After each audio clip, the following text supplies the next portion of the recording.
This is otherwise state champ Alex Thompson. This is Josh Elwer from the University of Northern Iowa, and you're listening to Potentially Dangerous on IAwrestle. Hey, is this heaven? No, it's Iowa. From high school to international wrestling, on the mat and beyond, this is the Potentially Dangerous podcast with the guys from IAwrestle. If you're a fighter, you like a fight. If you're an American, you like a fight. If you're an Iowa Hawkeye, you know you're going to get a fight. Subscribe to our podcast on iTunes and all your podcast-friendly apps. And follow us on social media platforms at IAwrestle. Time to strap it up and get to the show.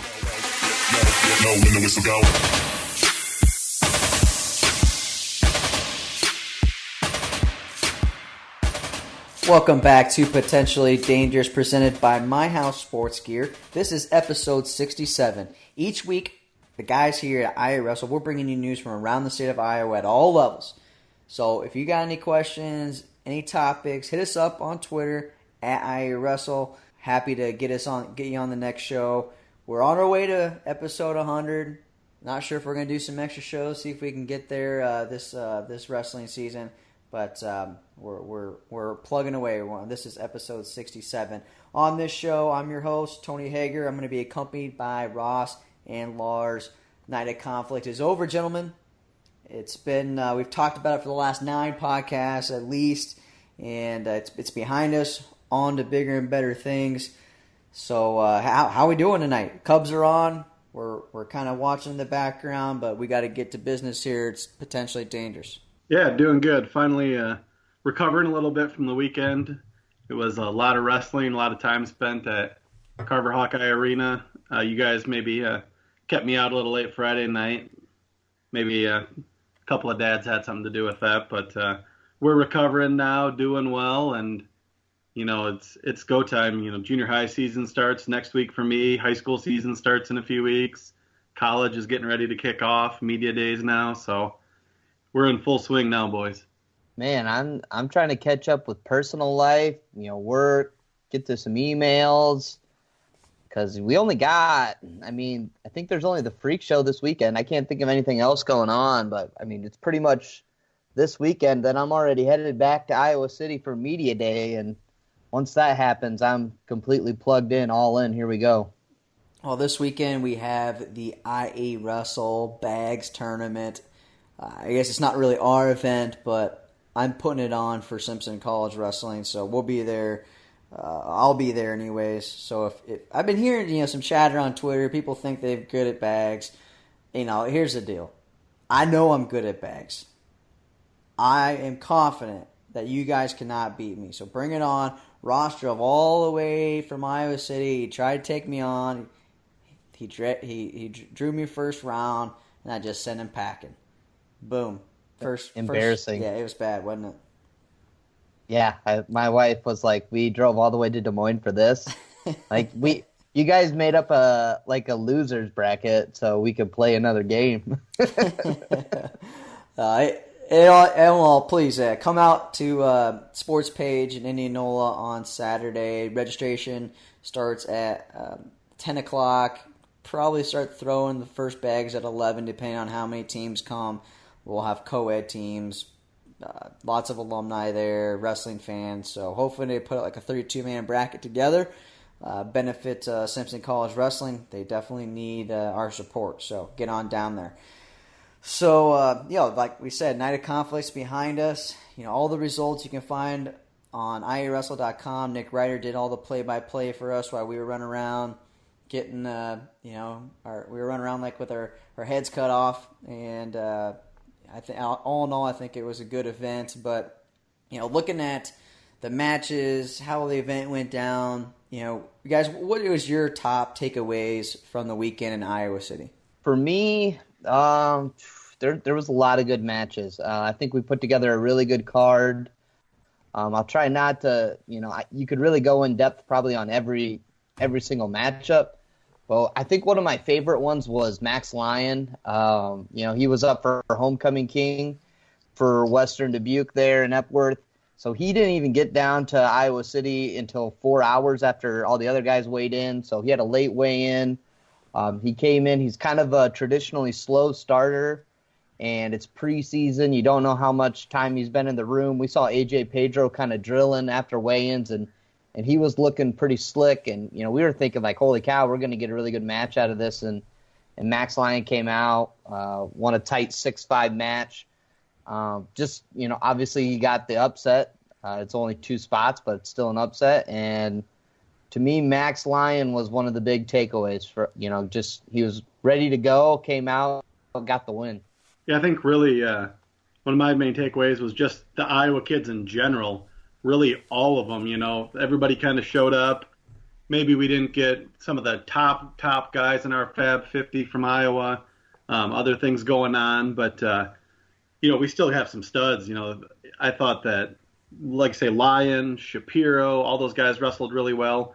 Bennett, a really, really tight match, but more importantly, a couple of really big upsets. Aaron Costello and Tristan Lara, I thought, were 2 of my big takeaways for those 2 to just put themselves into that national picture again. They've both been around that top 20, kind of hovering in there. And, I fully expect to see Lara and Costello make their way back into the national rankings, and I thought that was really exciting to see. You mentioned that we didn't have our top Fab 50 guys in there because they're at Super 32.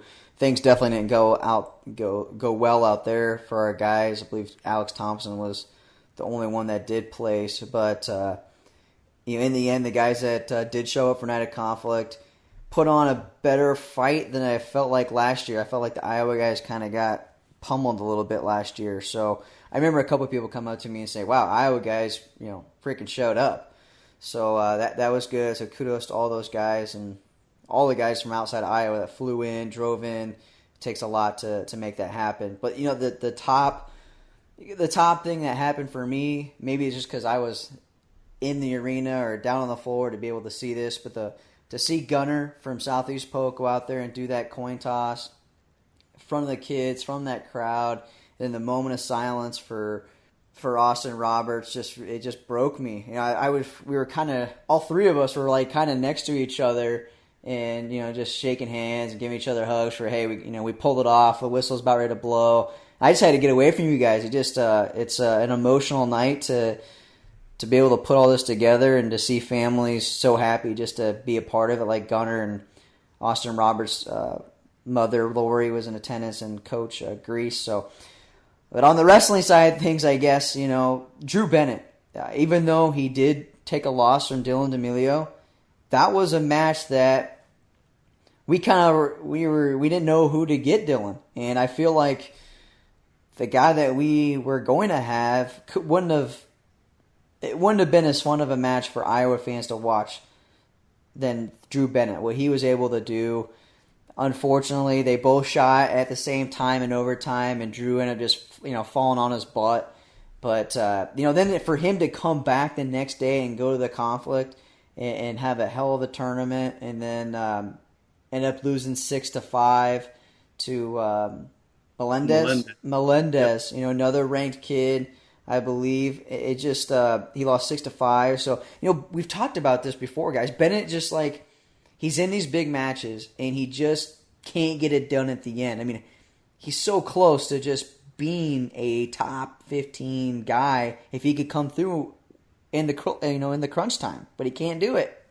What are you guys' thoughts on watching him wrestle D'Amelio? I thought it was, definitely, I guess I don't even know how to word this delicately, but, I thought it was, he put up a lot tougher fight than I thought, and I don't think that's really putting him down. I think a lot of people were really impressed. Some other people at the arena were kind of commenting on that. But like you said, he's just kind of always had that, can't quite turn the corner. Biscaglia at the state tournament was another close match he had. So, I mean, I don't know what it's going to take for it all to click, but he just looks like he's just one fraction away from going to being somebody that was really good in Iowa to being somebody really elite in Iowa. Yeah, I think you guys are both right. I just feel like it's going to take that one really big signature win, to maybe, I don't think it's a confidence thing, but there's just something inside that's just not quite getting him over the hump. We saw it the other night, Friday night. I really thought he had a chance to pull that one out. he had the only takedown going into overtime there.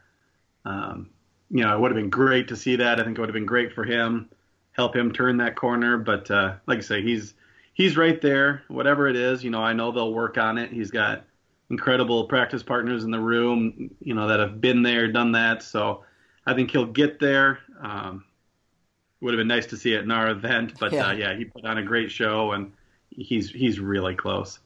I think he just needs to get to his shots that he has in his first, second period. Towards the end, he was kind of forcing to make something happen and taking dead-on shots. If you go back and watch the video, he was just trying to make something happen that wasn't there because I think he felt like he had to. So, maybe his coaches.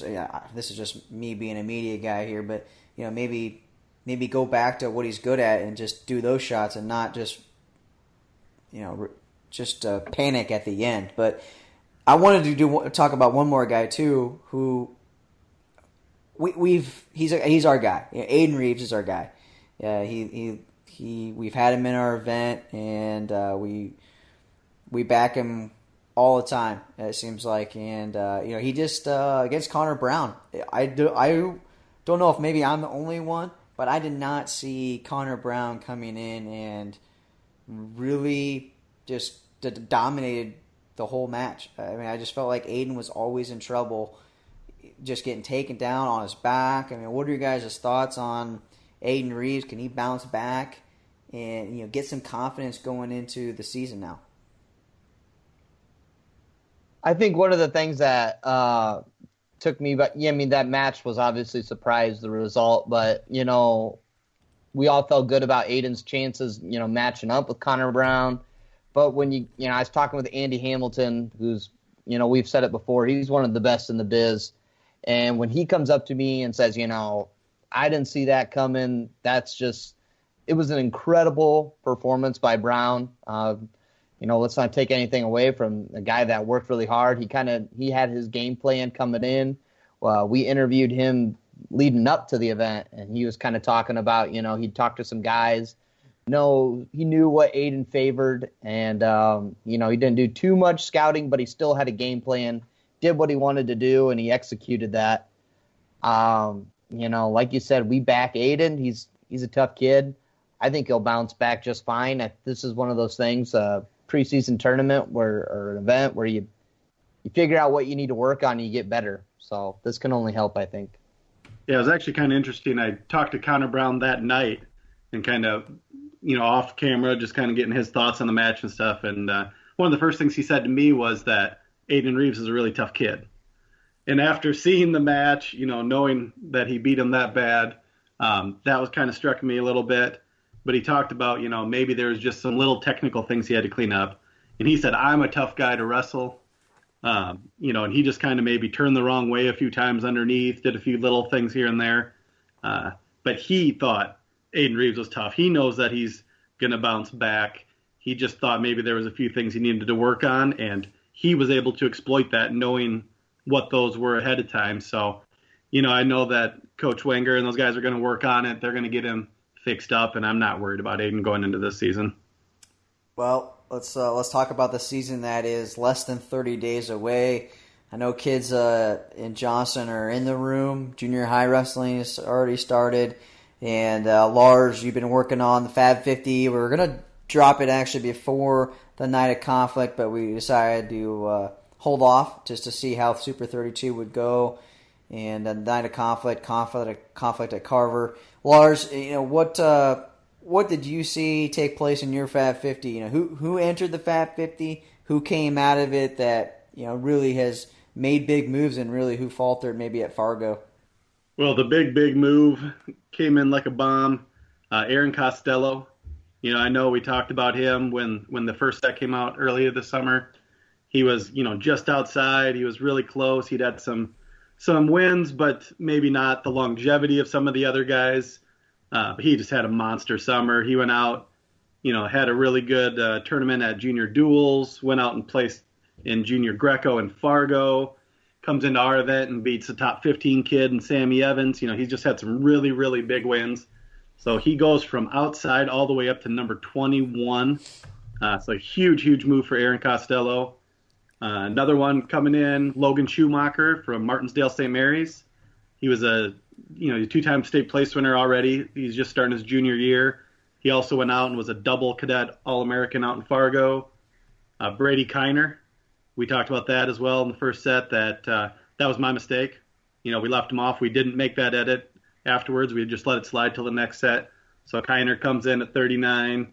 Spencer Chineri, he had a good freshman year last year. Maybe didn't pan out the way he had hoped at state. He got 7th at state, but he goes out, wins the cadet Greco, gets 3rd in freestyle. So another huge summer for Spencer. And then Isaac Bartel from Mason City comes in as well. He placed 2nd in junior Greco this year at 195. And he's a multiple place winner as well. So those 5 made their way into the rankings. Some other kids, maybe didn't do a lot of wrestling this summer, or maybe didn't have the best summer. Things like that, things happen. One was Wally Zernick, moved away from Lisbon. He was an easy one to pull out. But then, Levi Dua and Rocky Lombardi are both really focused on football at this point. They're both Division I football players. Levi's committed to Iowa, Rocky to Michigan State. Those 2 moved out because they're not really doing a whole lot of wrestling at this point. Levi's actually injured. They're not sure if he's even going to wrestle his senior year or not. Brock Jennings from Osage, he was a tough one to take out. He's a 3-time state place winner, but he's never placed higher than 4th. He wrestled this summer but didn't have a ton of success. And then Josh Tibbetts from Martinsdale St. Mary's bumped out as well. He's only a sophomore, had a really good freshman year, had a win over Aiden Reeves last year, placed 3rd in state tournament, but didn't do as much, didn't have a big summer or anything like that. Only 1 year in, he made it just outside the top 50 as well.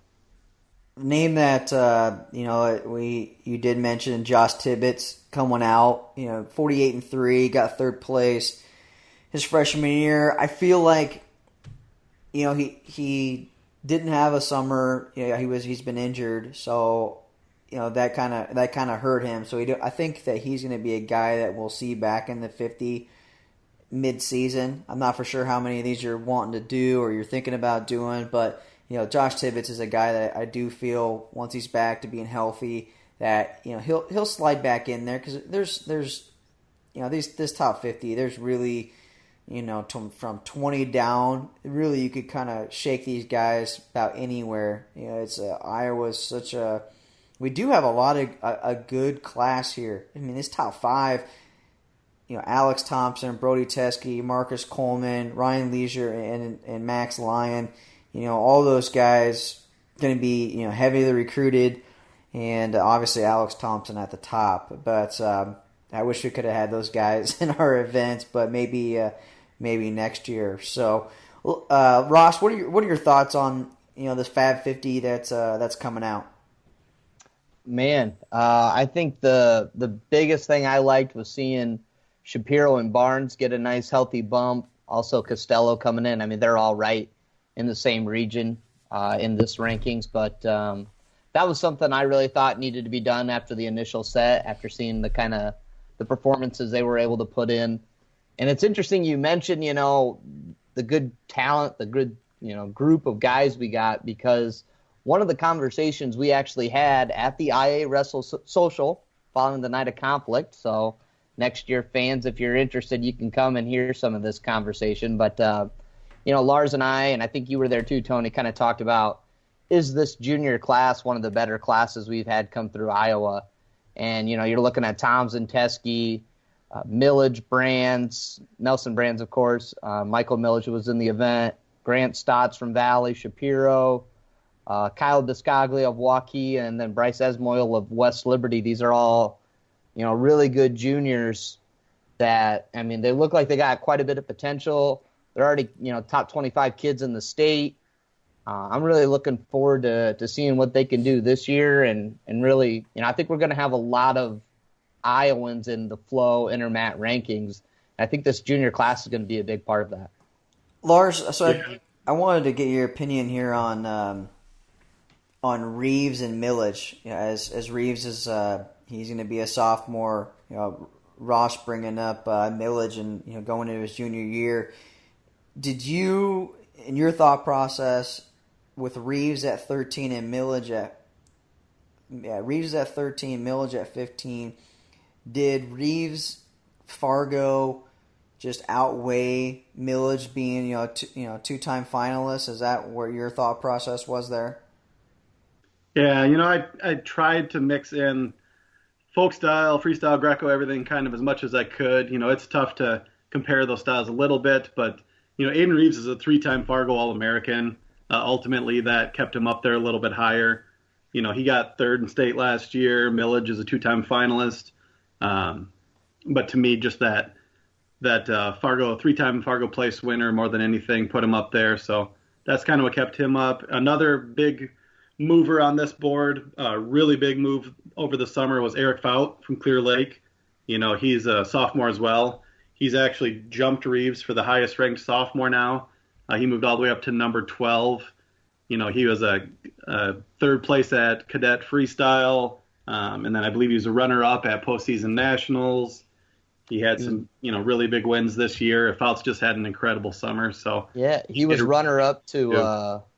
Sorry, Lars. He was runner-up to at the UWW cadet trials to Kurt McHenry, right? The eventual world champion. So I kind of was wondering about that. Like when I saw he lost to McHenry, I was kind of like bumming. I was like, dang, man, Iowa almost put a guy on the team, and then you see McHenry go out there and win a freaking cadet world title. That was like, okay, could stomach that loss a little bit easier now. Yeah, and he's a guy, I even thought about sliding him higher, but, as a sophomore to come in at number 12 with all these guys ahead of him, all 11 guys ahead of him are big-time D1 recruits. So, I think it's a pretty solid spot. And if you look at it right now, he's in line to be, top 3 kid after all these seniors graduate next year. So he's right there with the best of the best in the state. Well, there you have a little bit of knowledge from the Iowa 550. Tweet at us. Let us know what you think about the IA Fab 50 on Twitter using the hashtag IA Fab 50.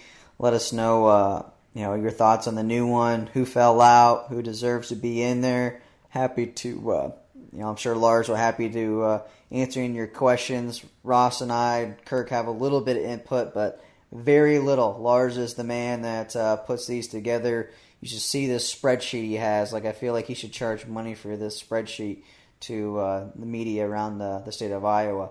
So anything else on the Fab 50, Lars? No, I don't think so. I know there's going to be people who question being left out or wish they were in. There's just so many good kids in Iowa.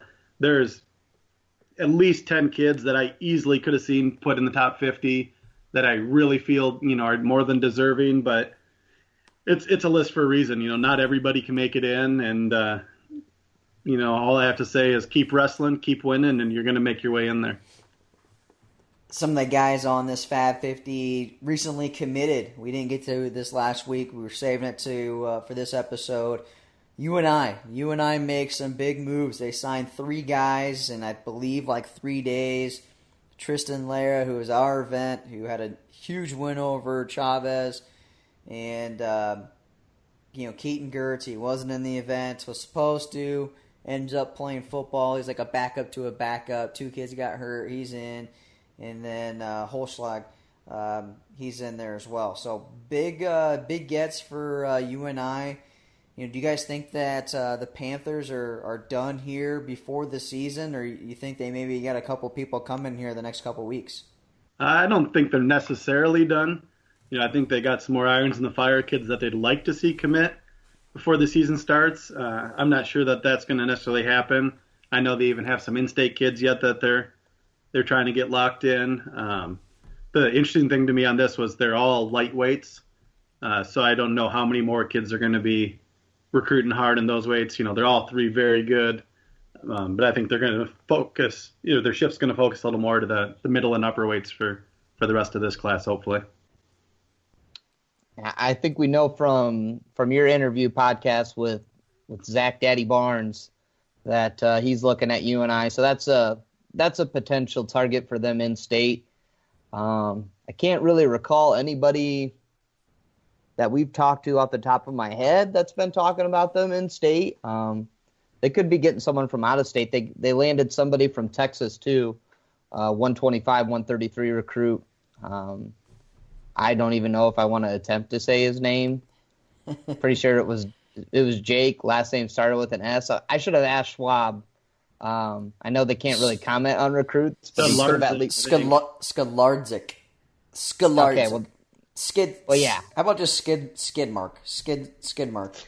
That's a crazy name. He looks like alphabet soup. Maybe that's what I'll call him.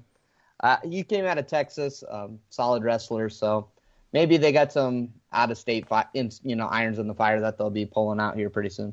They're definitely in on a lot of these highly ranked juniors that we've been talking about. I'll just say that. So whether or not those kids, commit this year or next year, there's definitely a lot of in-state irons in the fire right now. Well, I also, in regards to recruiting, this is like, kids that probably raised their stake on, hey, these are people that we need to look at prior to, when it comes to recruiting. These are guys that we're going to want to look at when they get to high school. And we mentioned it earlier, the Super 32 was going on this weekend.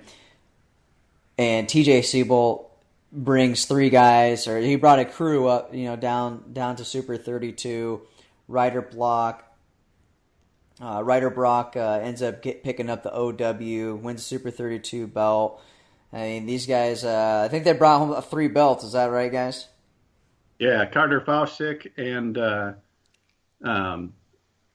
I just had to talk about Brandon O'Brien. Yeah. What a month for O'Brien. He goes down. He's a double Pan Am champ. Comes back like 2 weeks later, and he's a Super 32 champ as well. So 3 young hammers in that club right now for sure. Just going to be guys that we're going to have to keep our eye on. They definitely need to be at the top of your junior high rankings. I mean, they're a little bit younger than junior high. I think, what is it? Is Ryder like in 9 years old? I think he was that 8 or under. How old is Ryder? Yeah, he's not even close to junior high yet. Yeah. None of these 3 are in junior high yet. Yeah, so these guys are going to definitely be on that junior high radar. Well, O'Brien is, right? He's because he was on the schoolboy team, so you got to be in middle school to be on the schoolboy team. Okay, yeah, he might be. I think O'Brien is, but yeah, I'm not sure. Fausik's won isn't he like a 4-time Conflict at Carver champion or something crazy? Yeah, he's won 3 times. I think he's won 3 times, so this would have been his 4th. Yeah, he's been OW before, I believe. So, I talked to his dad, and his dad was pretty bummed he couldn't come, but obviously picking up a Super 32 belt was another thing on his resume. Well, what's crazy, too, is all 3 of these kids are from eastern Iowa. I think, Cresco, Denver, Chipola area, and Linmar, and they're all going over to Seabolt. That just shows you right there what kind of effect TJ has on these kids in the state right now and the work he's doing with them. Well, we wanted to keep this podcast short this week. Cubs are on, and we've obviously got the night of conflict, and media day was today. Iowa State, there was quite a few media guys there today. No gals, but Kevin Jackson's pretty optimistic about his team. They're fired up about this recruiting class that they have in, the true freshmen.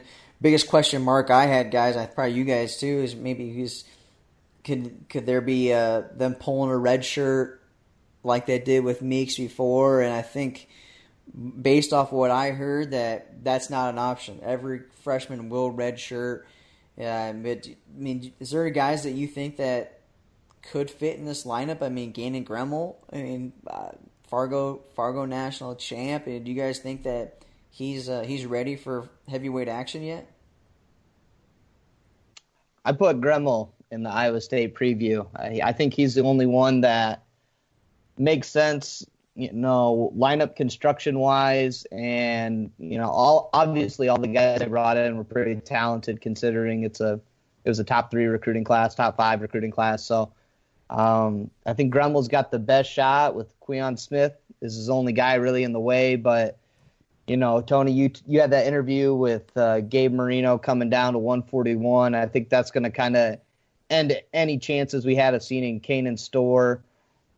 Ian Parker's a guy that I think's, probably the biggest sleeper because I think he's got a lot of upside that just wasn't really viewed coming out of high school.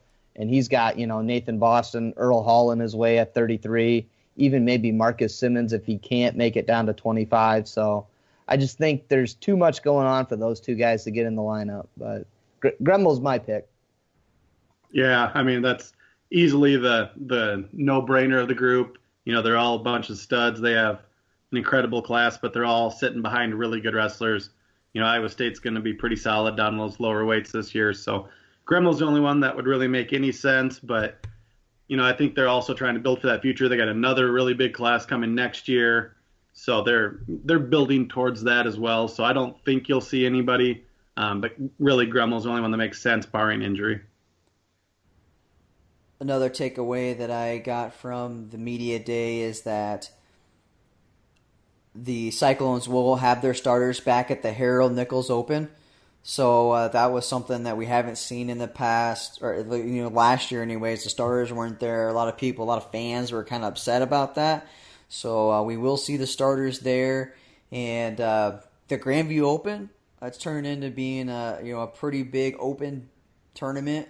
Iowa was there last year. They're coming back this year. Talked to Kanan, talked to Ian Parker, and they're planning on being at the Grandview Open. So this is really going to be a must-see tournament if you want to see any of these redshirt freshmen, take place, see how they're going to, be in future lineups. So, I mean, I'm excited about that Grandview Open, guys. Hopefully you guys can make it to town. It's coming up quickly. Yeah, it's a fun one. I was there covering it last year, doing a lot of updates. So hopefully we can make it work again. But definitely be a fun tournament to watch. Yeah, I'm trying to pull up the UNI schedule as we speak because I felt like it might have been even listed on there, but I'm not 100% sure on that. It could be loaded. I talked to Mitchell, and they I think UNI hadn't finalized it yet. You'll see a lot of these teams don't even put it on their schedule, so they won't put these opens on their schedule. So I last I heard that UNI wasn't going to be there, but hopefully we can talk them into it maybe at Media Day, or at least find out from the UNI Media Day, which takes place in 2 weeks, I believe, on a Tuesday or Wednesday. So we'll be up at Cedar Falls for that Media Day, bringing you interviews. So if you miss anything, Cyclone fans, we got tons of interviews up at IAwrestle.com with Downey to Pistano to Kanan Storr. It was really a fun day up at Media Day. It was pretty relaxed. The crew up there was willing to really get anybody to interview, so that's always good when you can make that happen. So, anything else, guys, before we crack a beer and watch the Cubs games? When are these Fab 50 rankings going up, Tony? I am going Lars. I'd say we're posting them as people are looking at them right now. We're going to post this with the Fab 50 rankings at noon. That's what's up. All right. Well, and then do you have more to say on the Fab 50? No, Lars, if they're ready to go, we'll get them posted at noon. Let's go with it. I've looked at them enough. I don't need to make any more changes. I'll just drive myself crazy. The only other thing I could think of is looks like the Iowa Hawkeye Wrestling Club and Iowa wrestling teams hosting a coaches clinic and then a football tailgate this weekend. I'm kind of kicking around the idea. We kind of spent all weekend down in Carver last weekend, so I'm trying to see if maybe I can check it out since it's only 15 minutes away. It seems like it'd be something really interesting to go to. Don't know if the wife's going to let me out of the house. So anybody interested to go into that, hit me up. Maybe I'll be there. The other thing I want to say on Iowa is that looking over their schedule, it looks like they're headed back to the Luther Open, and that I know Cornell College has released their schedule, and they're definitely coming to the Iowa City Duels. Everybody always wants to know who they're wrestling that first Iowa City Duels, and Cornell's the only one I've seen with their schedule out and them on it. So Speaking of Iowa, this is a big weekend for Iowa recruiting. They've got a bunch of hammers coming in. I'm not sure if we can really say who they are, but let's just say that big dogs are coming in. This is a big weekend for recruiting. So everyone's coming in. Spencer Lee's coming in. He's obviously already verbal, but I think having him in town with some of these other guys really will hopefully sway them a little bit if you're a Hawkeye fan. So do you guys want to give out those little nuggets, or what do you guys think? I mean, I think we can say pretty confidently. I mean, it's been made public that this is the big recruiting weekend. That's out in interviews, and I think it's pretty common knowledge that the Hawks are pretty heavily invested in Brady Berge and Jacob Warner. So when they got a big recruiting weekend, those are probably the two biggest recruits right out there right now. I think you're safe to assume they're coming. Zach Axmere, maybe, their top Iowan. So Aaron Costello, big winner at the Night of Conflict the other night. Costello in town. Some other out-of-state kids from a ways away should be coming in. We got some kids from down south, Michigan. They had a lot of studs coming from all over this weekend. It's going to be a big one. Well, there you have it. A few little nuggets for this weekend. Hopefully we'll be bringing you some breaking news from Iowa City for some verbals. And if you like listening to this podcast, Potentially Dangerous, things are going to get a little bit more exciting now. The off season, for everybody that has stuck with us in the summer during the boring weeks, talking just anything that we could come up with, we're going to get back at it. This is time. This is when it's go time. Go to the moon. We're thinking about bringing back the video portion of our show where we do a live show 8 o'clock at night, Monday night. And I want to hear from you. Really want to hear if you want us to bring back the live version of the podcast. You'll still be able to download this on iTunes, SoundCloud, Stitcher, all your podcast friendly apps. So let us know if you want to see video of this. That way you can get your live questions in at Hager Tony, at IAwrestle. Let us know what's up. And we're doing our giveaways again, kicking off this season. Towel Tapper's back with us, on board. Review the podcast in iTunes. The best review of the week is going to get a free towel tapper from us, from our friends at toweltapper.com. Getting rid of the old grangy old locker room towels and looking all profesh with toweltapper.com. So do that. Review us. Send us an email. Let us know that you did the review, and we'll take a look at it. Pick the best one, and you'll get a towel tapper. So, from everybody here at IAwrestle, thank you again for coming out tonight at Conflict. Thank you for everybody that came to wrestle in this from out California to Ohio to Oklahoma. Man, we appreciate you coming on your own dime. No money spent from IAwrestle. We can't do it without you guys to come out on your own dime and put up your ranking on the board. So, Ross, Bartachek, Lars, everybody at IAwrestle, thanks again. Thanks for listening to Potentially Dangerous, episode 67. We'll see you next time, right here on IAwrestle.com.